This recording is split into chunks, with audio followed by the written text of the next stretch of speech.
18 মে রবিবার সরসোনা খনিক মিলন ক্লাব প্রাঙ্গণে সরসোনা খনিক মিলনের প্রথম সভাপতি প্রয়াত শ্রী এস.আর. ব্যানার্জি মহাশয়ের স্মৃতিতে বসে আঁকো প্রতিযোগিতা অনুষ্ঠিত হলো। খনিক মিলন ক্লাব মূলত সারা বছরই বিভিন্ন জনসেবামূলক কাজ, পুজো, নানান সাংস্কৃতিক অনুষ্ঠান করে থাকে।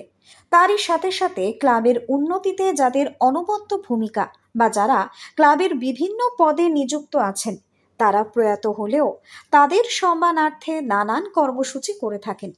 আর 18 মে রবিবার সরসোনা খনিক মিলন ক্লাবের প্রথম সভাপতি প্রয়াত শ্রী এস.আর. ব্যানার্জি মহাশয়ের স্মৃতিতেই আর্ট কালেক্ট ফাউন্ডেশন এবং খনিক মিলন ক্লাবের সহযোগিতায় এক চমৎকার অঙ্কন প্রতিযোগিতা আয়োজিত হয়।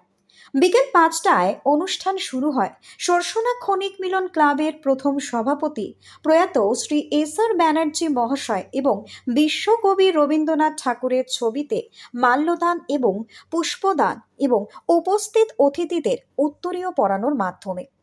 এদিনের এই বিশেষ অঙ্কন প্রতিযোগিতার থিম ছিল সেভ ওয়াটার।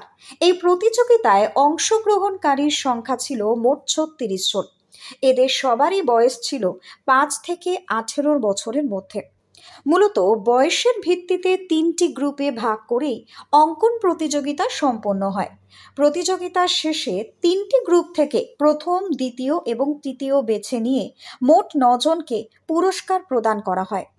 অনুষ্ঠানে এদিন বিশেষ অতিথি এবং জাজ হিসেবে উপস্থিত ছিলেন সরকারি নানান আর্ট কলেজের বেশ কয়েকজন শিক্ষক শিক্ষিকা। এছাড়াও উপস্থিত ছিলেন ক্লাবের সমস্ত সদস্য এবং সদস্যগণ। এছাড়াও এলাকার মানুষজনও কিন্তু এই অনুষ্ঠানে উপস্থিত হয়েছিলেন। অনুষ্ঠান চলাকালীন সেভ ওয়াটার সম্পর্কিত বিশেষ বার্তাও প্রদান করা হয়। সর্বপ্রথম বলি ড্রয়িং কম্পিটিশনটা কেন। এই ড্রয়িং কম্পিটিশনটা হচ্ছে আমাদের লেট সত্যরঞ্জন ব্যানার্জির স্মৃতির উদ্দেশ্যে আমরা এখানে করছি। এই যে আমাদের এতটা গরমে অনেক জায়গাতে কিন্তু জলের খুব প্রবলেম, আমরা খুব জলের কষ্টে থাকি। সেই জলটা কি করে বাঁচাবে আমরা দেখতে পাবেন ওদের আশায় অনেক জায়গায় ওরা অনেকভাবে বুঝিয়েছে যে পরিবেশকে কী করে বাঁচাবে, কী করে জলকে বাঁচাবে।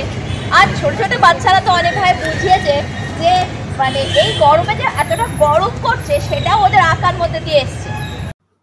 সরসোনা থেকে মৌমিতা আইচ দাসের রিপোর্ট, নিউজ বঙ্গ টাইম।